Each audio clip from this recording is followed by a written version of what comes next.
Okay, so this is the dyeing process. We have learned how to rip fabric slash cut fabric, the silk. We have learned how to serge the edges of our silk. We've learned how to cut and sew frayed edges on our silk worship flags. We've also learned how to mix fiber reactive dyes. And today we've learned how to do the dyeing process on the flags. So I believe that the next video I will put out should be making rod pockets for your flags. If you have any questions, let me know and let's get started. All right, so this is my current setup. I typically dye all of my silks on the floor, and I use this paint, these plastic disposable paint cloths on the floor, and I actually get it so tight that the whole thing looks like this. And I typically don't have any wrinkles like this on the floor, which I don't like the wrinkles because I think it makes it a little bit more difficult. However, my back hurts a lot after I do flags, after I dye them on the floor from being on the floor. My body just is not as young as it once was. And so anyways, we have tables in our basement because we do house church on Tuesdays, and we eat and enjoy a meal with our brothers and sisters in Christ. And so I thought, hey, let's try to cover the tables and do it a little elevated and save my back. So this is what I've come up with. It doesn't quite hold the flags like I was hoping. So I think it'll work though. I'll just show you guys how to do it on the table. So yeah, just make sure you have your space covered really well with drop cloth of some sort. Tape it down so it doesn't move around. You don't want that moving up underneath as you are. Yep, there went our chairs. You don't want this plastic moving underneath your silks and shifting, because it will just make it difficult, and it'll kind of move with your silks, and it's just frustrating. So make sure your plastic is definitely secured well to your table or your floor. I'll let you know what I recommend after this. Like I said, I'm used to the floor, so we'll see how this works. Anyways, so what you'll see is this is a 2-layer flag. So this is layer 1, and this over here is layer 2. You can see some differences. This one only has 1 slit in it, and this particular layer has 4 slits in it. So I have them together. So top corners are together, each bottom fringe is together, and the same over here. We have these 2 pieces. I can't see and do that at the same time. We have these 2 pieces together, and they're layered on top of each other. So we will dye them together so that each piece looks the same on each set of flags.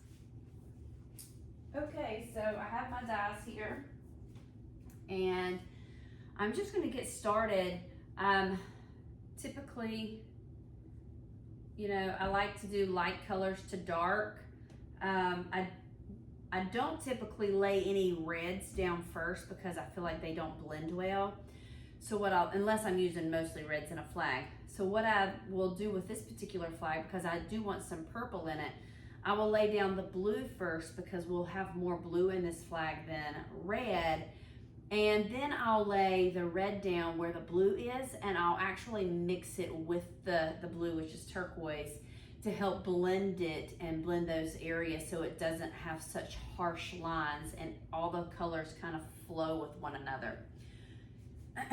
With this particular flag, I've made this set multiple times, and each flag's different, each cut is different, each batch of dye is different because I do each one individually, and I pray over each flag, each cut, each step of the process. And so even though I've made this particular style version of a flag before with the same colors, they're all different. And I suggest personally that you do the same, that you just spend time with each flag, each color, and you just spend time with the Lord in the process. And whatever He would have is what's going to come out on the other end. So just getting started, I'm using my blue and I just put it on. Now, of course, you can dye your flag many different ways. You can tie dye them. You can paint them. You can do designs on them. You can do what's called an ice dye. So there's many different ways to dye your flags. This is just one particular way to dye the flags.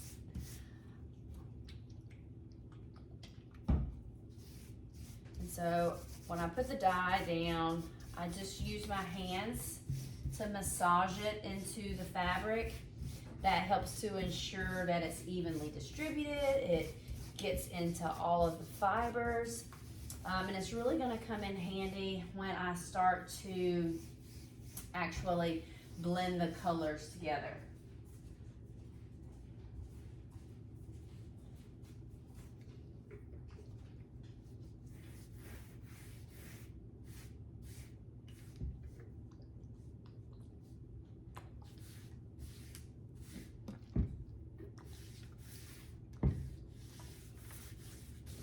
And this flag, I like, even though this is fiber reactive dye, what that means is you don't have to have heat.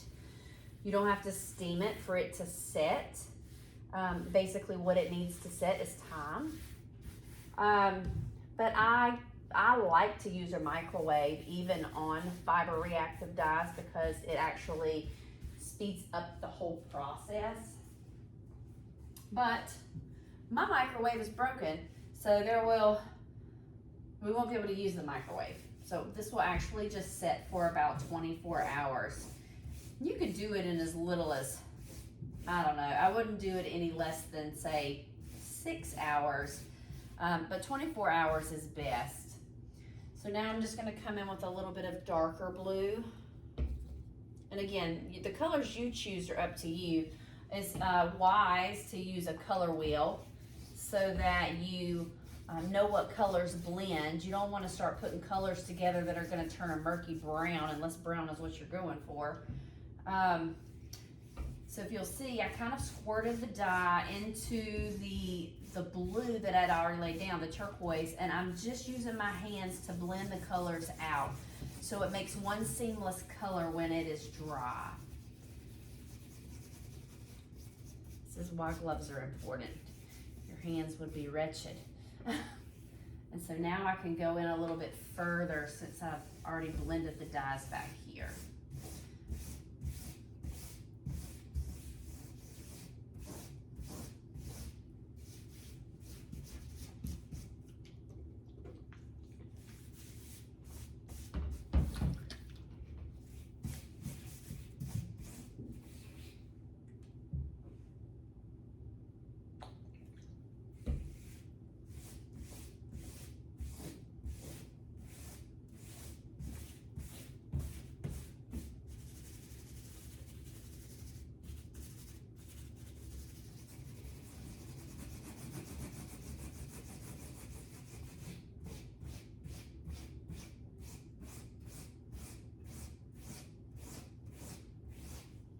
I have a bunch of blue dyes on my hand, so I'm going to rinse just so that I can get into some of my yellow colors.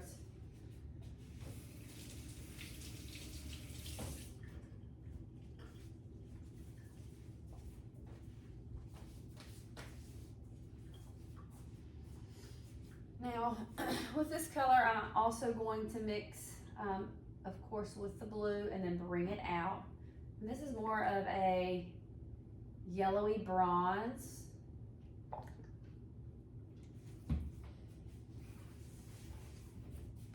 And again, just mixing it so that the colors blend is what's important.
Okay, once you have your silk the way you want it, I just wipe up the excess silk kind of along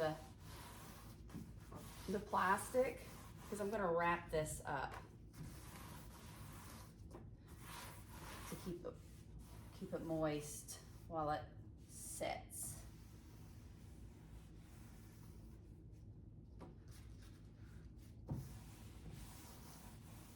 You don't have to get all of it, just kind of the stuff around the edges, because you want to be able to use this plastic around it to help cover it.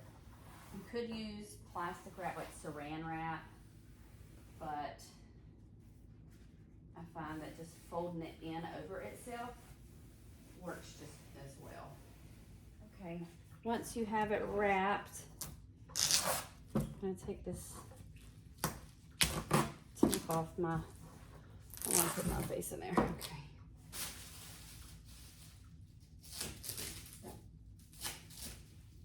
Just taking the tape off the tablecloth.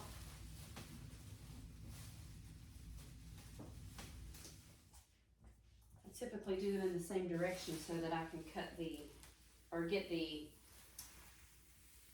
frayed edges all in together, but this direction I can't really wrap on using the whole cloth, so I'm gonna have to cut this in half.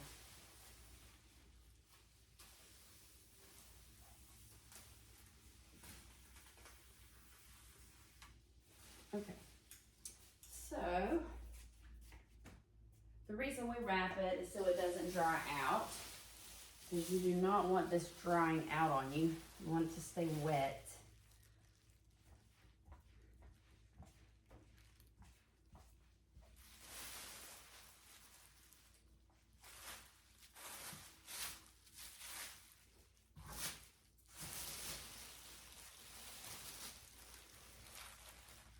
So this is actually enough wrapping it. If I were going to put this in the microwave and do it quicker that way, I would literally just roll this up, roll it into a ball, and then microwave it in this and let that steam it. Of course, I don't have a working microwave right now. Now this piece, the way it's laying, cannot lay like that one. So I will show you how I would do it if it were in the microwave. Oh, maybe I can. Actually, there's enough on this side.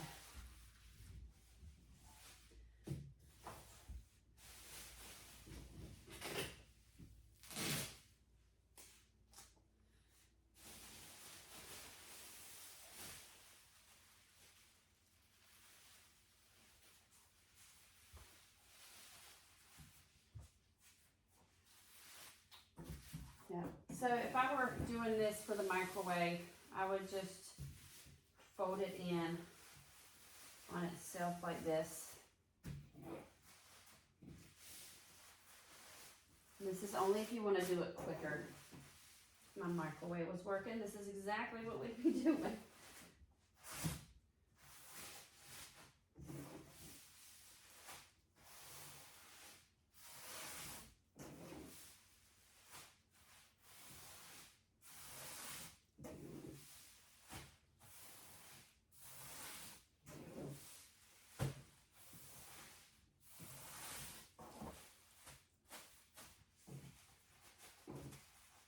So if this were going in the microwave, I would roll this up like a little jelly roll.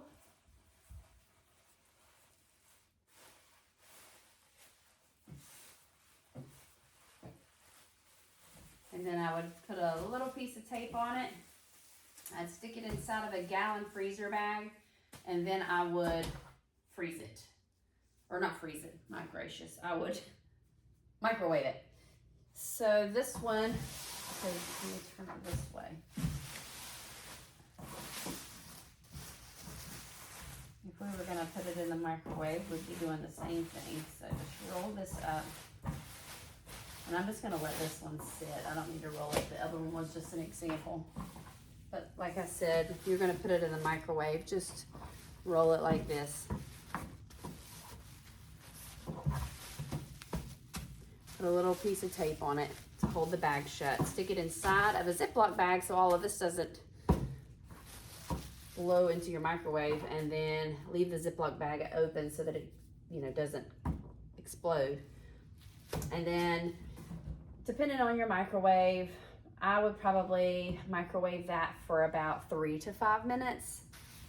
And then you could rinse it once it cools off, and you'd rinse it in cold water. So that's it. That's all I'm going to show you guys as far as dyeing your flags go. That is one way you can dye your flags. Of course, like I said earlier, there are many different ways you can dye your flags. You can ice dye them, you can paint them, you can tie dye them. There's many options. This is just one of the ways that I do it. If you have any questions, you can let me know in the comments below. Of course, if you have a microwave and you want to speed along your process, pop them in the microwave for about 3 to 5 minutes. Wait until they're nice and cool, and then rinse them in cold water. So tomorrow about this time, I will come back down here and unwrap my silks, and then I will rinse them in cold water. Never use hot water. It can actually cause some of the dyes that you've put into your silk to fade out and cause your colors not to be quite as vibrant. Yeah, that's it. That's all I have. I'll talk to you guys later.